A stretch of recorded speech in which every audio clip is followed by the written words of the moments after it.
Hey everybody, how's it going? Welcome back to another MAMJ Let's Play of Dream Daddy. When we left off, we finished up another lovely date/ending situation with Craig. So I was thinking that Robert would probably be the next logical choice because we've already been on a date with him, whereas everybody else we're gonna have to go on 2 more dates, or 3 dates total to get their ending, right? Does that make sense? Does that sound like it would make sense? I don't know. I thought so. Also, I'm curious what Robert has to offer, so let's see. Let's check it out. Start building credit as early as possible. Yes. Although, just be careful. Yeah, pay your bills early because, good God, you don't want to forget them. You will destroy your credit that way. Take it from me, not Dad, actually. Oh, and I'm wearing a Goku shirt, so it'll match my my character because that's exactly how I look like. What's going on? Why is it taking so long? I'm running, things are getting awkward. I'm running out of bits. I had a lot of fun with Robert the last time we hung out, but I'm beginning to wonder if he's dodging me. I tried messaging him a few times and the dad book says he hasn't even read them.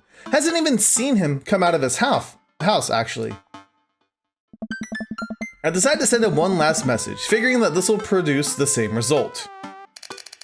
Hey man, don't know where you've been, but we should grab a drink soon. I walk away from my computer at this point, because I know he's not messaging me back anytime soon. I linger in the kitchen. I'm all caught up on work. The house is relatively clean. Maybe I should do something nice for Amanda. I'll bake her favorite pie. I root through the pantry and pull out all the ingredients. This is an old family recipe that I used to make my grandmother when I was a kid. That I used to make with my grandmother. I was like, you made it for your grandmother? Okay, that's me. I can't read. I lost the actual recipe card a long time ago, but I think I'll be able to remember how to bake it. I start mixing the ingredients together for the crust until I get a nice dough. I throw some cherries into a saucepan to make the filling. Normally, I don't like to multitask in the kitchen, but this cherry pie is a piece of cake. Pie? It's a piece of pie. I'm making a pie. Oh man, I can never remember what temperature you're supposed to set the oven at.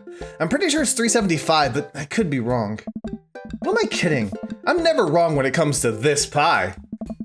My special twist on Grandma's recipe includes a secret ingredient that not even Amanda knows about. It really makes the cherries extra flavorful. God, why can't I remember what the secret ingredient is? It's almond extract. Oh, it's almond extract, duh. Oops, I accidentally poured a little too much in. Way too much in. I'm sure it's fine. Baking is an art, and some of the most beautiful art is made from mistakes. I finally get the pie into the oven. How long am I supposed to leave it in there? 15 minutes? Nah, I'll just wing it. Amanda's gonna be so excited. That kid loves a good pie. Does she love a bad pie too? I have a seat at the kitchen table and do word jumbles until Amanda comes home. I can hear the door slam open. Yeah, Pops, what smells like pie in here? It's pie, sweetie. Amanda darts over to the oven and looks inside. All right. Yes! Hey, it's not done. Be patient. What's your angle here? What? Pies are an objective-based confection. What are you trying to get out of me? Yeah, I've been leading a double life, I'm sorry. Amanda, I have terrible news for you. I'm actually a pro skateboarder and aspiring astronaut and bank robber. The lifestyle is calling me back and I must go. One last job. You know how it is. This pie was the only way I knew how to tell you. Yeah. Well, I appreciated the years we spent together, but a trade-up is a trade-up. Remember me when you're kicking your feet up in Ibiza. Yeah, thanks for all the pie. We share a cordial handshake. I wait a few more minutes before taking the pie out of the oven. I set it on a rack to cool and guard it so Amanda doesn't dig in before it's ready. Huh. What? Does it look kind of weird to you?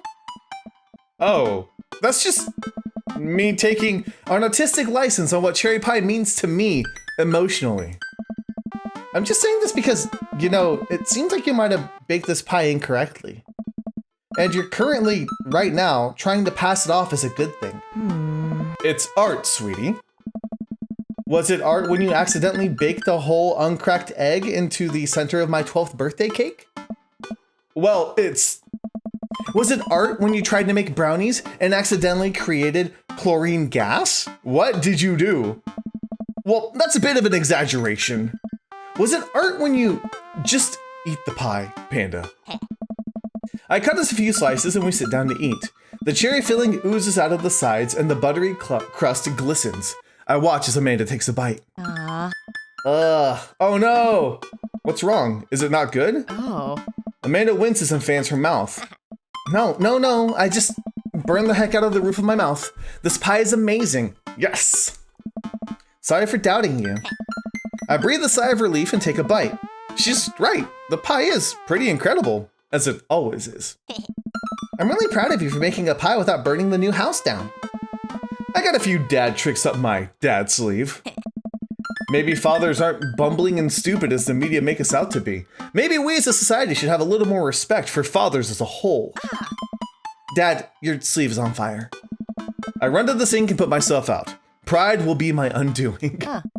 Amanda and I clean up the kitchen and play a little more living room hoops before she retreats to her room to do her homework.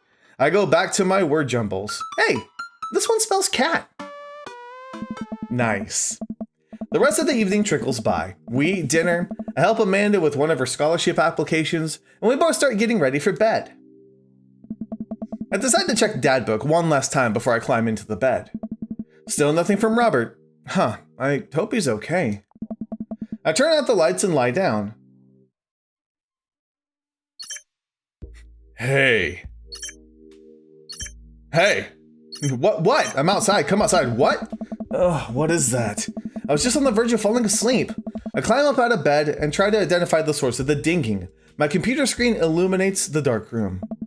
I walk over to it, ready to turn it off, when I notice what's happening on screen. Don't make me honk. I will honk. Get out here. I look out my window and sure enough, there's Robert leaning up against his pickup truck in my driveway.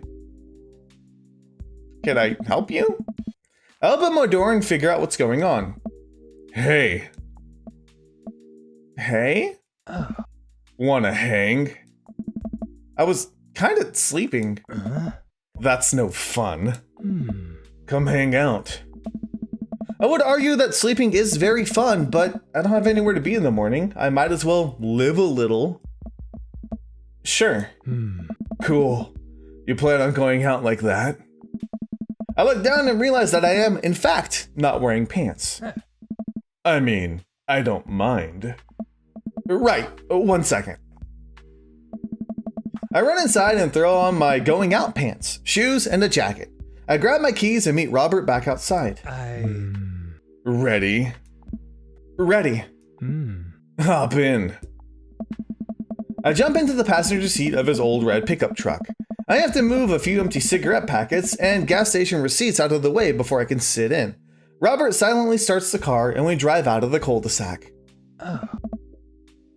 You like Tom Waits? What? Tom who? Wait, who's Tom? Before I can answer, Robert turns up the radio. Yep, that's Tom Waits, all right. He lights up a cigarette and cracks the window. We drive together in silence. I legit don't know who Tom Waits is. So, where are we going? Robert doesn't respond. Robert? Oh, I heard you. He still doesn't answer my question. I look out the window and notice that Robert's taking us to the highway. I twiddle my thumbs. Well, whatever I've got myself into, looks like I'm in it for the night. I settle into my seat and watch the streetlights pass by. I glance over to Robert, who's driving intently. He looks tired, as he always does, but there's something a little bit more there that I just can't place. I like your car. How old is this thing? Older than you. Stop looking so nervous. I'm not nervous. I'm a little nervous. Just hang on. We're almost there. Almost where? I have no idea where we are. I think we're moving at a slight incline, but I'm not so sure. We eventually come to a stop. Robert gets out of the car and I sit for a second, unsure if he wants me to get out too. What are you waiting for? I hastily exit the car. Robert sits on the bed of his truck and passes space next to him. I sit down and take in the view. We're on a hill overlooking the city's skyline against the bay. The cool night air rustles some trees near us as lights blink in the distance. Off to the side, I can see an entrance to the dense forest. Man, it's also gorgeous. This is where I come to masturbate. What? Oh. I'm kidding. What's wrong with you? Oh. This is my little spot where I come to think. It's nice. Hmm? You can see the whole city from up here. Really gives you some perspective. Robert reaches behind him and pulls something out from under his jacket. It glints in the moonlight and I suddenly realize what it is. It's a gun! Oh. Oh, that's an, oh, is it? I thought it was gonna be like alcohol. It's a knife! Oh. Please don't stab me. Robert reaches into his pocket and pulls out a small piece of wood. Please don't stab you with that either. Hey. Robert takes the knife to the piece of wood and starts carving at it. Oh. Oh. I breathe a very audible sigh of relief as Robert looks at me sideways. Did you think I was gonna stab you just now? What? No! Hate to break it to you, but I did, in fact, bring you out here to harvest your organs.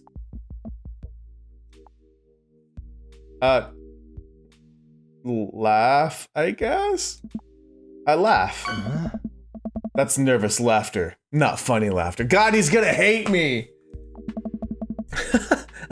Having a great time! Robert reaches into his pocket and pulls out a folding knife that he opens and hands to me. I'm gonna warn you. The last guy I had a knife fight with lost 3 fingers because he didn't know the 8 basic rules of knife fighting. You're familiar, correct? I honestly can't tell when you're kidding. I'm so many levels of irony deep that I've forgotten what humor is. He and I laugh. Have you ever whittled before? Considering I'm not a grandpa, no. Oh. What do you mean by that? Well, I just thought that you would have a block of wood shipped to you along with your first social security check. Oh. Kelly, I'll have you know that whittling is a time-honored tradition, enjoyed by both young and old alike. That you're dismissing it before you've even tried it speaks volumes about your character. However, because I've gotten to know you for some time, and I've come to think of us as friends, I'm willing to attribute it to ignorance instead of malice. What I'm trying to say is, go get that stick. Robert motions to a good-looking stick on the ground. Perfect for potential whittling. I pick it up. Oh. The most important thing to remember while whittling is to cut with the grain, not against it. If you cut against the grain, the wood is gonna splinter.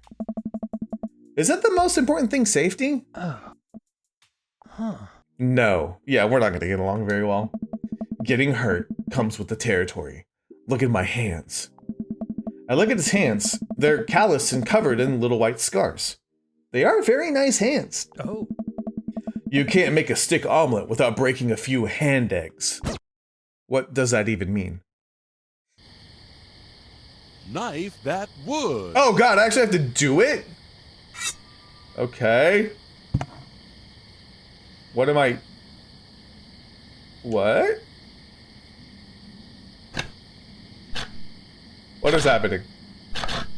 Oh, I'm amazing at this. Apparently. That's a good start. What is it? It's a sharp stick. Careful, don't poke yourself with that. I made it a sharp stick. Okay.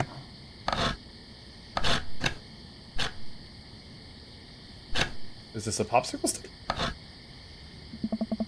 Tell me about this one. It's a flatworm. Gross. What do you got against flatworms?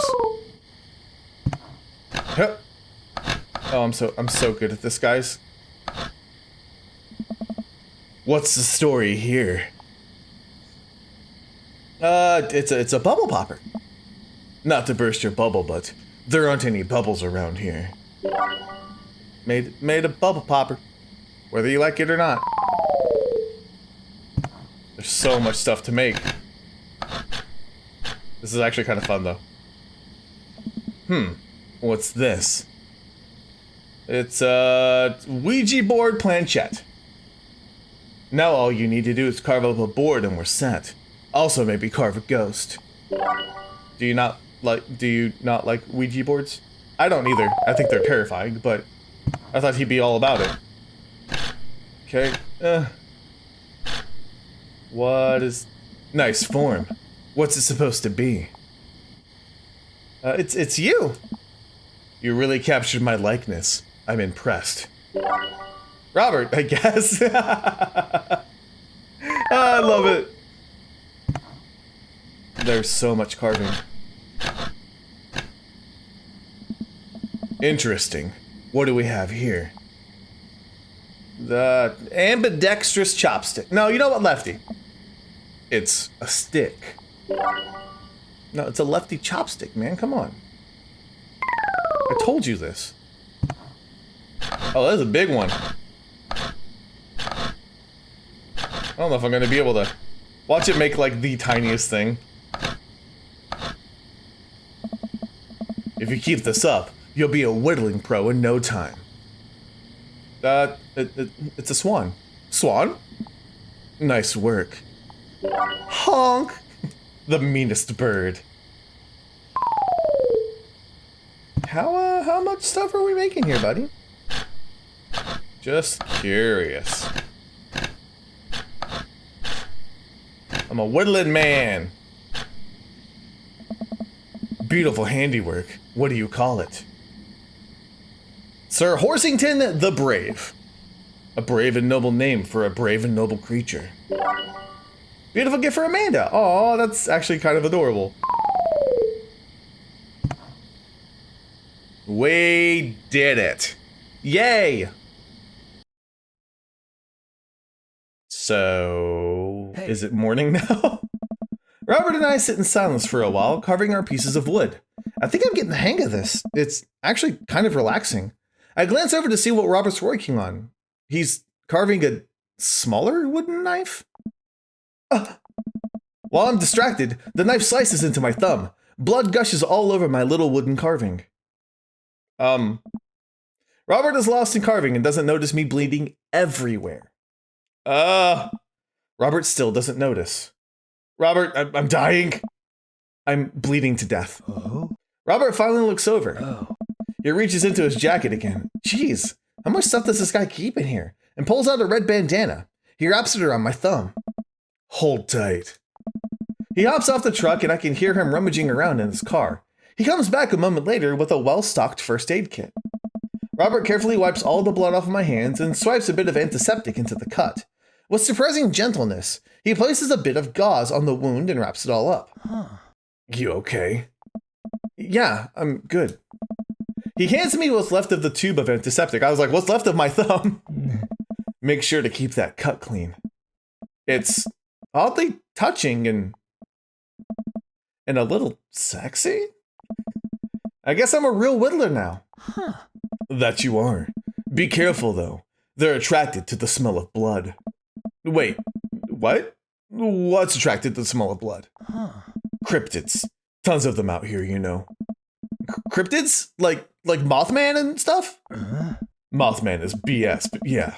The town's a hotbed for cryptozoological occurrences. You're joking. Oh. Oh, how I wish I were. I'm a bit of a skeptic myself, or at least I thought I was. There are things in these woods that we can't possibly comprehend. I think about my entire time in this city.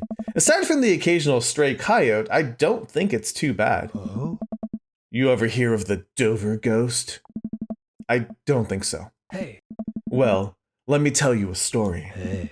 I was out in the woods here on a weekend camping trip with Betsy. You don't know Betsy, but she's a big pup. Pitbull. Real intimidating. I feel safe around her. First night goes without incident. I get some solitude. Betsy gets to pee wherever she wants. All good stuff. Second day, I get the idea in my head that I can hike deeper into the woods. Probably against my better judgment, but hey, we're just having a fun camping trip, right? So me and Betsy start marching in the morning. Whoa. It gets a little late and we set up camp. But it's different this night. Real quiet. I can't hear the birds, the crickets, squirrels, nothing. Dead silent. Then it happens. I hear the most unholy growl I've ever heard in my life, right outside my tent. Me and Betsy, we go to investigate. We look around the clearing. Nobody's there. But there's this feeling. Not sure if I can quite describe it. I know someone, something, is watching us. Betsy, though, she's scared. Never seen her like that. And when she's scared, I know that I should be too. And then I see it in the distance. A man. But if something that didn't know what a man was supposed to look like made it. It just looked wrong. Big, arms too long for its body, black eyes. It just stood there and stared at me. Then, it disappears. I hear one yelp from Betsy, and I turn around to check on her, but she's gone, into thin air. I didn't sleep at all in my tent that night, and I don't think I've slept right since. What?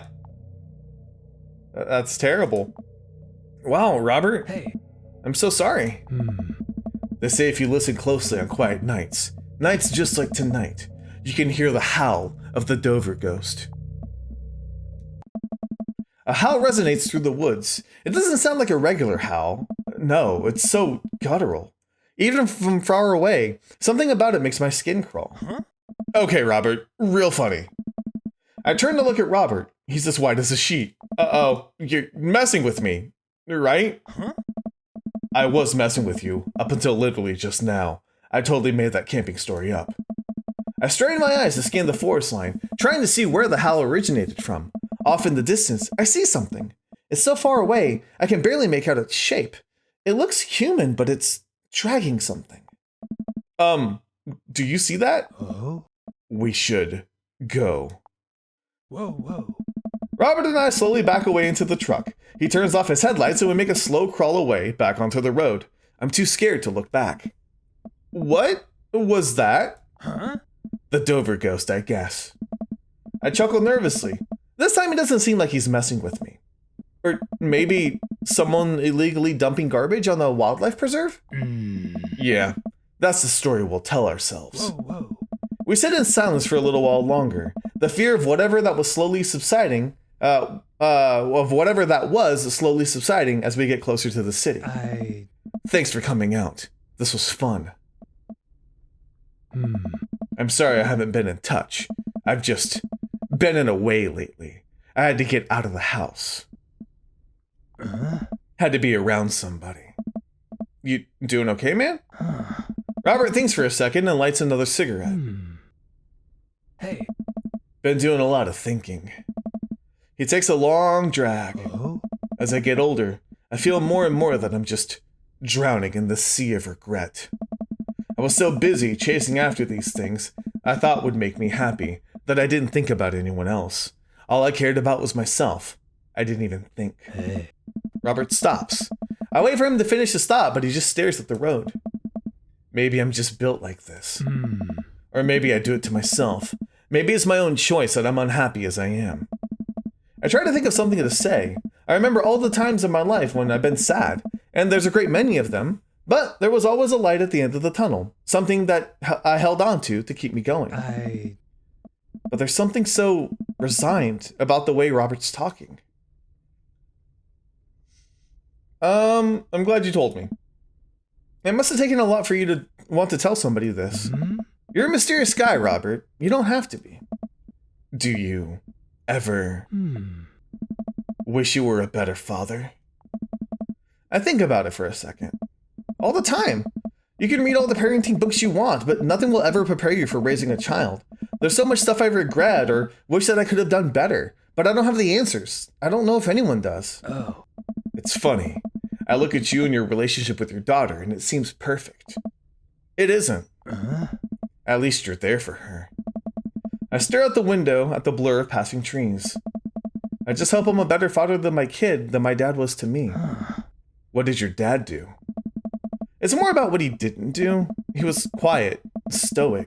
Don't think he ever once told me that he loved me. He cared more about his work than he ever did about me or my mom. Do you hate him? No, I used to, but after I became a parent, I just kind of felt bad for him. He missed out on my whole childhood. When I think about all of the happiest moments in my life, they're all with Amanda and Alex, and he just wasn't there. It hurt like hell when I had to leave him to die in that Bulgarsian prison. What? I turn around and smile at him. No, he's retired in Florida with my mom. We go there every Christmas. We both break out into laughter. He pats me on the shoulder. We drive the rest of the way in silence, listening to the radio and watching the bright lights of the city grow bigger. Robert drops me off at my place. As I'm about to close the passenger door, I realize that I still have Robert's pocket knife in my jacket. I pull it out and offer it back to him. You hold on to that. Never know when you might need it. Night, Robert. Have a safe drive home. Robert smirks, then pulls away. He then immediately pulls into his driveway, which is one over from mine. He gets out and waves. I tiptoe into the house, careful not to wake Amanda up. Whoa, where'd you come from? I look around and spot Amanda coming out of the kitchen with a glass of water. I thought you were sleeping. Oh, Robert woke me up to go cryptid hunting. You know the Mothman is BS, right? Amanda, you know what? It's fine. I think about the conversation I had with Robert in the car as Amanda starts walking towards her room. Hey, Amanda? She stops. I love you. It's weird when you say it outright and sincerely like that, but I love you too. Night. I chuckle to myself, and then finally decide to go to bed. Aww. Date complete!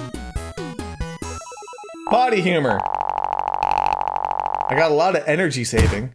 I had fun. Alright, well, at least I got a B, I guess.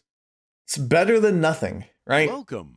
You've got Okay, dads. so I'm gonna go ahead and leave this episode here. Oh god, now, what? Craig? Hey dude, I got the runs. What? Oh, I got just the thing. I'll head to the store and grab you a real chunky milkshake, cherry licorice, and a book of word jumbles that I find helpful in strenuous times such as these. What? Wouldn't that make it worse? Oh, it's not for the diarrhea. Milkshakes are just comforting. Wait, why are we talking about this? I got the runs, I meant I felt like running. Want to come with me to the gym? Why do I feel less excited about that than getting you home remedies for diarrhea? Come on, man, it'll be fun. You know what? Sure. When are we doing this? There's 30 more minutes left in this meat hell marathon. I'm outside right now. Oh god, I'm warming up. Okay. At least let me see if Betty gets away from the wolves in time to get her sarsaparilla wrapped cheesecake out of the oven. Okay, I guess we'll go ahead and do this because I don't know when these pop up and what's gonna happen. So we'll do this and then maybe like, I don't know, we'll see how long it takes. But either way, we'll go ahead and end this episode here. Thank you guys so much for watching. Let me know if you enjoyed. I'll see you guys on the next MAMJ. Let's play.